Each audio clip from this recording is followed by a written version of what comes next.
vous cherchiez à montrer aux gens à qui vous avez diffusé, au cadre du FN, à qui vous avez diffusé cette vidéo exactement? Alors, l'intérêt on va dire, en mettant cette vidéo, c'était clairement pour les gens aujourd'hui, quelqu'un qui se convertit à l'islam, c'est rattaché tout de suite, on va dire, l'actualité, surtout la géopolitique, avec le djihadisme. Pour moi, c'était un petit peu de montrer quelque chose d'iconoclaste, dans le sens que le Coran, bah, finalement, on connaît, on va dire, les choses qui font polémique avec le djihad, mais ces éléments sur la science, peu de personnes les connaissent. Donc, finalement, c'était de montrer ça. Quand même, vous n'êtes pas naïf, vous savez très bien que s'il y a un parti politique où peut-être l'islam est mis un peu à distance, c'est quand même celui que vous avez choisi. Vous le savez, ça, non? Non, parce que le Front National, aujourd'hui, a vocation à rassembler tous les patriotes. Ah mais bien sûr, absolument, je conteste pas ça. Mais enfin, le Front National se déterminerait plutôt par rapport à l'Église chrétienne que par rapport au Coran. Non, non. Même. Non? Non, je suis pas d'accord là-dessus. Ah bon? Mais non, vous dites même que l'islam et le Front National ont des valeurs communes. Est-ce que vous pouvez nous expliquer ça? Oui. Dans le sens qu'aujourd'hui, le Front National, et par rapport aussi à l'islam, bah, le Front National, il veut remettre la Banque de France en place. Si aujourd'hui on emprunte sur les marchés privés, avec des taux d'usure qui sont exorbitants, ce qui a explosé, on va dire, les intérêts de la dette, et cette chose, bah, finalement, dans le Coran, on interdit, on va dire, de prêter avec taux d'usure parce qu'on sait que ça nuit. Donc ça, c'est un premier point en commun. Après, l'autre chose que je trouve, on va dire, similaire, c'est que par la sphère médiatique, aujourd'hui, le Front National, il est diabolisé, il a été diabolisé. À chaque fois qu'il faisait quelque chose, on le reprenait, on mettait l'accent dessus pour, on va dire, montrer quelque chose de négatif. Et bah, pour les musulmans, c'est la même chose. Aujourd'hui, on diabolise les musulmans. Vous savez que maintenant, quand on se convertit à l'islam, c'est non, on ne part pas faire le djihad, tout le monde est inquiété. Ouais.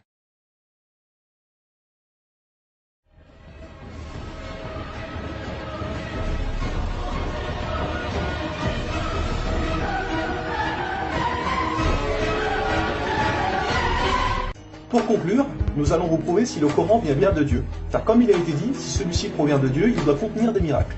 Et si vous lisez le Coran, vous verrez qu'il contient des informations qui ne pouvaient être connues à l'époque, c'est-à-dire il y a 1400 ans. Mohamed était un homme qui vivait en plein milieu du désert d'Arabie, là où la technologie n'existait pas. À cette époque, il n'y avait pas d'électricité, aucun appareil électronique, rien de tout ça. Les gens vivent de la terre, se déplacent en chameau. Personne n'avait inventé ou même pu imaginer les choses telles que les sondes, les scanners, les satellites, etc. Et pourtant, dans le Coran, nous pouvons lire « Sous l'eau, il y a des endroits où il y a de l'eau douce et de l'eau salée. Et entre les deux se trouve une barrière invisible qui empêche les deux eaux de se compénétrer. » C'est-à-dire que le sel de l'eau salée ne va pas dans l'eau douce. Ces barrières les empêchent. Les océanologues comme Jacques-Yves Cousteau ont découvert cela récemment grâce aux sous-marins où ils ont pu faire des prélèvements d'eau, etc. Qui, il y a 1400 ans, en plein milieu du désert, pouvait savoir qu'il y a des barrières invisibles dans l'océan?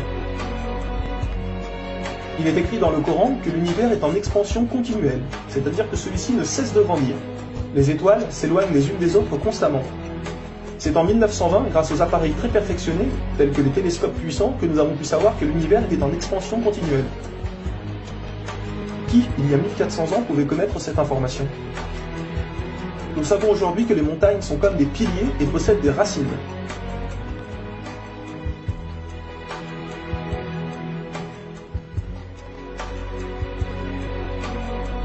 Sans les montagnes, il y aurait très fréquemment des tremblements de terre. Nous savons grâce aux récentes découvertes qu'elles servent à la stabilisation de l'écorce terrestre. Qui, une nouvelle fois, il y a 1400 ans, pouvait savoir que les montagnes étaient ancrées comme des piliers et que ceux-ci servaient à la stabilisation de l'écorce terrestre?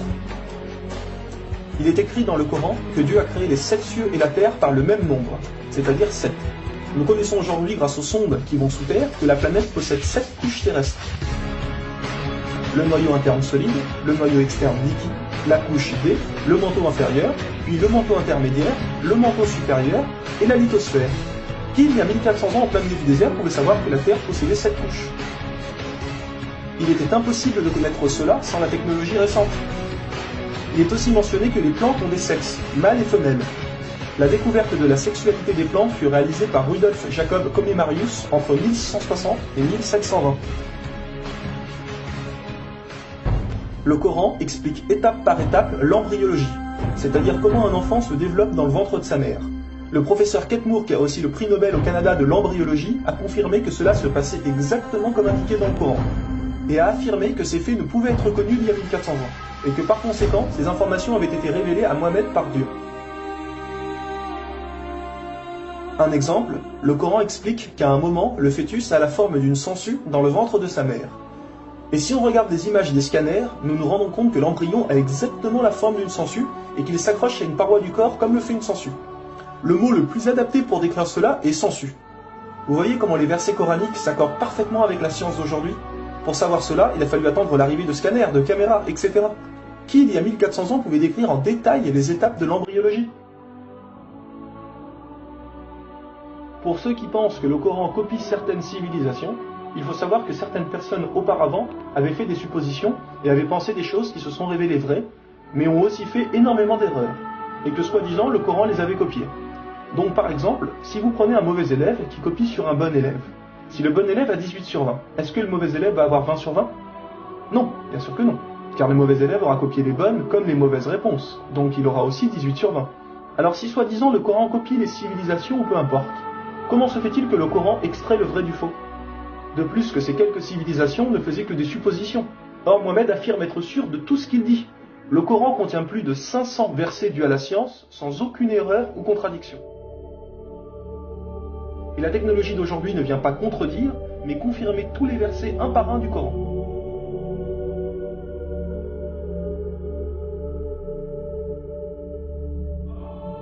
Il est écrit dans le Coran que les fourmis parlent. Nous l'avons confirmé en 2009 grâce aux appareils auditifs puissants. Un homme ne peut entendre ces bruits à l'oreille nue comme ça. Nous savons aujourd'hui que dans la plupart des pays, il est interdit d'avorter au bout de 3 à 4 mois. Car après 4 mois, la science explique que le bébé commence à vivre, et que cela donc est considéré comme un crime. En islam, il est dit que Dieu insuffle l'âme dans le corps du bébé au bout de 120 jours, donc 4 mois. Comme par hasard, au même moment que quand la science démontre que c'est à cette période que la vie du fœtus commence. Pour savoir que la vie du bébé commence à 4 mois, il a fallu attendre une nouvelle fois l'arrivée de scanners, IRM, caméras miniatures, etc. Qui, il y a 1400 ans, pouvait savoir que le bébé commençait à vivre au bout de 4 mois? Nous savons qu'au début du monde, il y avait seulement une nébuleuse primaire, compactée en une seule masse et qui a explosé, ce que nous appelons aujourd'hui le Big Bang. Le déroulement du Big Bang est pourtant écrit dans le Coran. Le Big Bang a été découvert au XXe siècle, alors que le Coran a été écrit au 7e siècle. Le Coran affirme que ce sont les abeilles femelles qui ramassent le pollen des fleurs. Pourquoi le Coran ne parle que des femelles et non des mâles? Eh bien la science a découvert récemment qu'effectivement les femelles possédaient des organes que les mâles n'ont pas, et ceux-ci ne peuvent pas collecter le pollen des plantes. Encore et toujours, qui pouvait savoir il y a 1400 ans que les mâles n'ont pas les organes nécessaires pour le prélèvement du pollen? Il y a longtemps, les gens pensaient que la Terre était plate. Ce n'est qu'en 1577 que Francis Drake fait le tour de la planète et prouve que celle-ci est ronde. Le Coran, environ 1000 ans plus tôt, affirme que la Terre est ronde, mais ne s'arrête pas à ça. Pour donner un exemple, il est dit que la Terre ressemble à un œuf, mais pas n'importe quel œuf, celui d'une autruche. Et si vous regardez un œuf d'autruche, vous verrez qu'il n'est pas tout à fait rond, mais qu'il est aplati en haut et en bas. Celui-ci est de forme géosphérique. Et nous savons aujourd'hui que la Terre non plus n'est pas tout à fait ronde, mais qu'elle est aplatie au niveau des pôles, et donc qu'elle est également de forme géosphérique. Qui, il y a 1400 ans, pouvait savoir que la planète Terre était géosphérique? Il a fallu attendre les satellites pour sortir de la Terre pour se rendre compte de cela. Soyons honnêtes, qui, il y a plus d'un millénaire, pouvait faire toutes ces affirmations sans aucune technologie? Rendez-vous compte, à cette époque-là?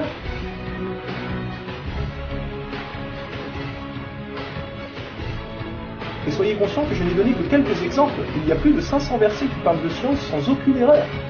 Le Coran parle d'astronomie, de biologie, de physique, de géologie, etc. Ça ne s'arrête pas là.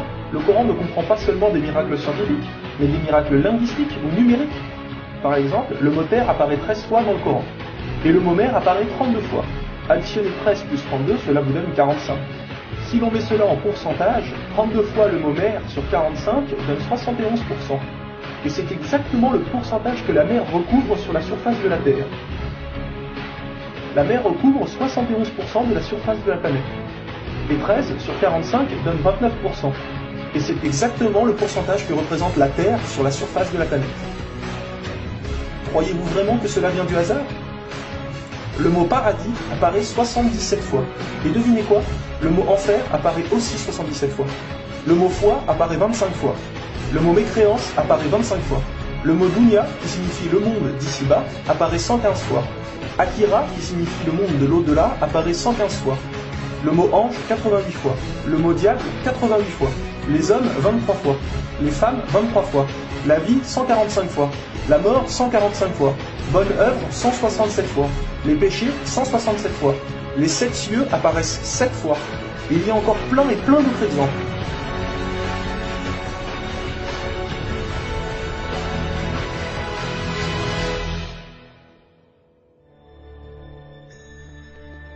Le Coran est d'une beauté incomparable. Dans la langue originale, c'est-à-dire en arabe, environ la moitié du Coran rime.